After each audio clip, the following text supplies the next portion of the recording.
Cumandá, también titulada Un drama entre salvajes, es una novela del ecuatoriano Juan León Mera. Se enmarca dentro de la corriente del indianismo, un estilo literario que se entiende en el contexto latinoamericano y que tiene un gran número de obras a sus espaldas. A diferencia del estilo indigenista, las novelas indianistas tratan la figura de los nativos americanos. Más que una crítica, Cumandá y las otras obras del género tratan la cuestión desde un plano más bien idealizado, con cierto exotismo y sin demasiado rigor histórico o antropológico. Son novelas en las que prima el carácter estético y la selva ecuatoriana, junto con sus habitantes, son solo el cuadro en el que se enmarca una desafortunada historia de amor. La novela comienza presentando a la familia Orozco, propietarios de la hacienda Riobamba, situada en el siglo XIX. Los enfrentamientos entre colonos e indios son cuestión fundamental de esta parte del trama. El clima violento y desagradable llega a su punto álgido cuando el indio Tubón pierde a su familia en uno de estos desafortunados encuentros. Ante el dolor de la pérdida y la rabia contra los colonos, Tubón idea una venganza contra la familia Orozco y quema la hacienda con ellos dentro. De la desgracia se salvan nada más que don José Domingo, señor de la hacienda, y su hijo Carlos, que en el momento del incendio cuentan tan solo con 10 años.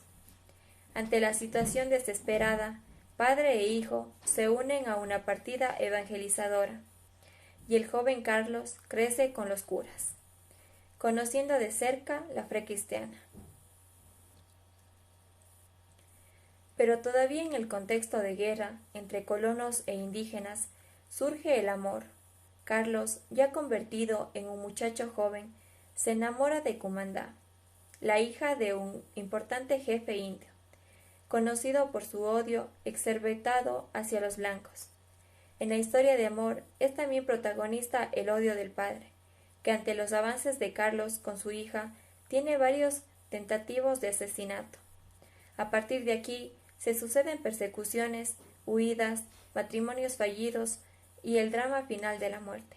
Pero es aquí, a los pies del final del jefe de la tribu, cuando Carlos descubre un terrible secreto que cambiará para siempre su vida y también su historia con Cumandá.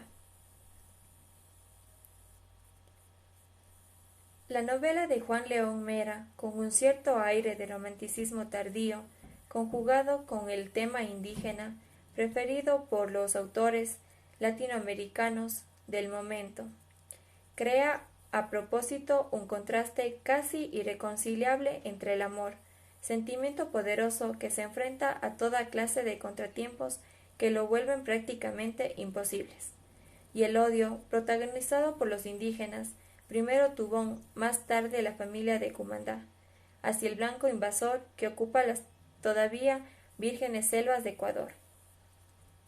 La sorpresa final es digna de las tragedias clásicas y convierte lo que hasta el momento había sido una novela, profundamente descriptiva y casi inocente a su defensa del amor, en una obra consciente de sí misma y del lugar que ocupa en el panorama literario no solo americano, sino incluso universal. Cumandá es, en definitiva, un libro para disfrutar, para leer, apasionadamente, que gustará sobre todo a los amantes de las grandes historias de amor y de los dramas imposibles. Jorge Casa Coronel es un novelista ecuatoriano que después de graduarse de la Universidad Central del Ecuador trabajó como escritor y director teatral en Colombia. Él nace el 10 de junio de 1906 en Quito y fallece el 26 de mayo de 1978. Sus obras más notables fueron El Chuya, Romero, Flores y Guasipungo, que es el que trataremos a continuación. Guasipungo es una novela indigenista que busca darle voz a la realidad del indio, bajo el régimen del Blanco, durante la primera mitad del siglo XX, en el cual se relatan los distintos eventos que ocurrieron en Ecuador en dicha hacienda. El mensaje de esta novela es criticar la forma bárbara de conquista de los blancos al imponerse como cultura dominante sobre la cultura indígena. Es una muy buena novela que nos da a conocer cómo el hombre trata mal a los indígenas y especialmente la novela es para todos aquellos que se creen superior a otros. A continuación, un pequeño relato de lo que es Huasipungo. Don Alfonso Pereira es dueño de una hacienda en la ficticia localidad de Tomachi, a la cual no suele dirigirse pues prefería vivir en la ciudad con su esposa e hija y tener una vida hasta cierto punto cómoda. Presionado por las deudas y sus acreedores, entre ellos su tío Julio Pereira, le propone un negocio, ir a la hacienda, trabajar la tierra, organizar todo para la explotación de petróleo y ambientar el pueblo para la expropiación de petróleo. Propuesta de un conocido de su tío, un gringo, Mr. Chapi, quien intuía que en la tierra de Alfonso había petróleo. Alfonso tuvo que aceptar el negocio para así saldar las deudas de dinero y salvar el honor de su familia, ya que su hija, Lolita, estaba embarazada de un cholo, palabra despectiva para referirse al mestizo hijo de blanco y una india.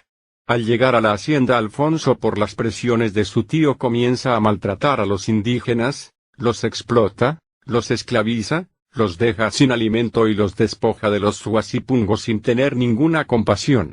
Además engaña a todo el pueblo creyendo que él va a traer el progreso a Cuchitambo, cuando en realidad solo realiza la carretera para sus propios fines. Los hechos que son iluminados en la novela son narrados a través de diferentes puntos de vista. Los terratenientes, los jefes políticos y el cura mandaban en aquel pequeño caserío, que ponía toda su fe en la religión y todo su amor a su trabajo, aunque le tocara sacrificar su propia vida y la de su familia con tal de que su Dios estuviera feliz. En lo muy profundo de la selva del Ecuador se formó una historia en la cual un amor incomprendido logra llegar a su final. Cumanda era experta en remos y competía con sus hermanos y amigas. Les ganaba en destreza y velocidad. Carlos y Cumanda se enamoraron, era un gran amor puro. Los dos se sentían atraídos y habían escogido un lugar en donde dos palmeras crecían entrelazadas. El Huasipungo. Esto transcurre en Ecuador en la primera mitad del siglo XX. Huasipungo significa rancho. Don Alfonso, un gran terrateniente quien vivía con su mujer e hija, un día recibe la visita de Julio Pereira, el cual era su tío, el cual le dice que tenía que pagar una gran deuda. Pero don Alfonso le responde que no tiene dinero, el cual su tío le dice que explote sus tierras para así poder pagar la deuda. La hija de don Alfonso queda embarazada, viéndose así en la obligación de ir a buscar una nana para su hijo, la cual elige a la india Conchi, la cual era esposa de Andrés Chiliquinga. Él trabajaba en el monte, pero al regresar a su casa no encontró ni a su mujer ni a su hijo, él así pensando que ella lo había abandonado. De regreso a su trabajo, sufrió un accidente, pero las personas que trabajaban ahí lo curaron con hierbas. Después de eso le explicaron que su mujer fue escogida para ser la nana del bebé de la hija de don Alfonso. Don Alfonso intenta seducir a la Conchi. Siendo así, al ver que ella no cede, él decide abusar de ella. Después de este terrible suceso, la esposa de don Alfonso le pide que se regresen a vivir en la ciudad. Don Alfonso tiene una reunión con don Jacinto. Al terminar la misma, ellos se emborrachan y planean en hacer una vía para así poder modernizar al pueblo más rápido. El terrateniente ofrece la mano de obra y el cura ofrece convencer a los del pueblo para el festejo de la Virgen de la Cuchara. Al terminar la obra, los méritos se llevaron el terrateniente y el cura, no teniendo en cuenta que fueron los campesinos quienes realizaron todo. Acercada la fecha de la celebración, un indígena le pide al cura que se reduzcan los costos, ya que él tenía que pagarlos, pero el cura se negó. Es así que el indio negó a Dios, desatando una ira en el cura, el cual maldició al pueblo. El río inundó la carretera, los huertos y los pueblos donde vivían ellos. Cuando el indio regresó a su pueblo, lo asesinaron y lo entregaron al cura como ofrenda y perdón por lo que había hecho. Tiempo después carecen de hambruna, lo cual los obligó a ir a pedir ayuda a don Alfonso, el cual se niega en ayudarlos. Esto los obliga a desenterrar una res, la cual murió a causa del inundamiento del río. Huasipungo presenta la lucha de un indio huasipunguero, Andrés Chiliquinga, con el latifundista Alfonso Pereira. Este, premiado por un tío y una compañía norteamericana, se trasladan a su finca para incentivar a la explotación, sometiendo así a los indios a una verdadera esclavitud con promesas de otra vida mejor, con alcohol y raciones de hambre. Los obligan a trabajar en la construcción de una carretera y en diversas labores agrícolas. Los indios mueren de esfuerzo e iniciación. La llegada de los extranjeros que pretenden desalojar a los huasipungueros de sus viviendas provoca una gran rebelión, pero el gobierno sofoca el movimiento con una atroz carnicería. Esta obra de Jorge Casa marca el paso de la novela romántica indianista a su realismo más sobresaliente. En este sentido, puede considerarse pionera dentro de su generación.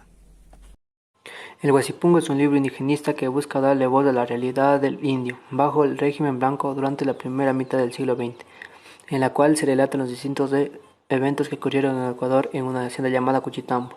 El mensaje de la obra es criticar las formas bárbaras de conquista de los blancos al imponerse como cultura dominante sobre la cultura indígena. A la costa, de Luis Alfredo Martínez. La novela está dividida en dos partes. En la primera, ambientada en la Sierra Ecuatoriana, especialmente en Quito. Allí es donde actúan sus dos personajes principales, Salvador y Luciano. La segunda parte de la obra está ambientada en el litoral. En esta novela presenta el terrible regionalismo debido a la migración interna, sierra-costa, existente en el Ecuador a finales del siglo XIX, a través de Salvador Ramírez, un joven estudiante de clase media que se ve obligado a migrar a la costa, intentando encontrar una nueva vida. El clima, las plagas y la envidia de los otros trabajadores hará muy difícil su vida, aunque encuentre el amor. Muere añorando las tierras que algún día fueron su hogar. En esta novela nos contrapone dos clases sociales y dos visiones polares de nuestro país. Una nobleza venida de menos, empobrecida por la crisis económica reinante en la sierra y la insurgencia de una nueva riqueza con la exportación del cacao, en base a la explotación de la mano de obra serrana, representada por la costa. Buenos días, compañeros y docentes presentes. Hoy hablaré sobre la novela ecuatoriana llamada Cumandá, escrita por Juan León Mera. Esta novela tiene origen en el oriente ecuatoriano, donde el señor Domingo Orozco huyó de su casa cuando se incendiaba y salvó a su hijo Carlos. Unos años más tarde, el señor se puso a catequizar a los indios y su hijo empezó a explorar la selva. Un día se encontró con una bella mujer, alta, rubia, de ojos claros. Se acercó y le preguntó por su nombre, a lo que ella respondió que se llamaba Cumandá. Ella era muy ágil, rápida, con los remos. Hacía competencia con sus hermanos para ver quién era el mejor. Sus hermanos eran negros, odiaban a la gente blanca, pero amaban a su hermana. Carlos y Cumandá estaban perdidamente enamorados. Se atraían mutuamente, eso era amor puro.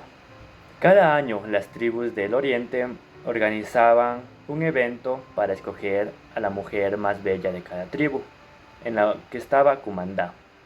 Pero el gran jefe Yaguarmaki era enfermo y quiso que Kumanda sea su esposa, y lo logró. El día de su luna de miel, el jefe murió y ella se escapó en busca de Carlos. Los hombres del difunto la persiguieron. Ella le entregó una fundita de ardilla a Carlos, donde tenía un retrato de su mamá. Cuando el señor Orozco vio la foto, se dio cuenta que era su esposa Carmen, a lo que llegó en conclusión que Carlos y Kumanda eran hermanos. Y así se termina esta gran novela ecuatoriana. Para finalizar, menciono que esta novela es muy importante, ya que muestra la realidad de cómo era hace muchos años, también a interpretarla y compararla con la actualidad. Guasipungo es una novela del escritor ecuatoriano Jorge Casa Coronel. La historia transcurre en el Ecuador en la primera mitad del siglo XX, siendo sus personajes principales los indígenas de los Guasipungos, pedazos de tierra de terreno insercible, los cuales eran dados por los patrones de sus trabajadores, ya que esta obra era más representativa en la literatura. Final del juego, Julio Cortázar. La colección se compone de 18 cuentos dividida en 3 secciones. Inicia con uno de los mejores y más famosos cuentos de Cortázar, La continuidad de los parques. Es breve y perfecto. No abordaré la lista completa de los cuentos, sino me limitaré a hablar del tono general del libro. El cuento homínido final del juego nos da un descanso. Es un cuento lleno de nostalgia y melancolía, acerca de la madurez y el paso de la infancia a la adultez. Es un bello cierre para un libro lleno de emociones que va desde la intriga y la sorpresa al miedo y al sufrimiento. Cuenta la historia de unas niñas que salen a jugar cerca de donde pasa el tren. En él ven viajar a un muchacho que va después a visitarlas. Sobre este cuento se puede decir todo y no valdría la pena. El juego de las niñas, las interacciones entre ellas y cómo el chico y cada elemento en él merecen ser leídos. El cuento funciona como todo que es más que la suma de sus partes y resulta conmovedor y bello. Es una colección ideal para quienes no hayan leído nada de Cortázar, así como para quienes aman su estilo. Es prácticamente imposible leerlo y no amar por lo menos un par de sus cuentos. Sus juegos con narraciones y tiempos, así como son sus resoluciones tan sorprendentes como inevitables, hacen de esta antología un deleite. El libro es básicamente un juego para el lector, y su último cuento final del juego es simplemente el final de este entretenimiento que se desarrolla mientras se lee.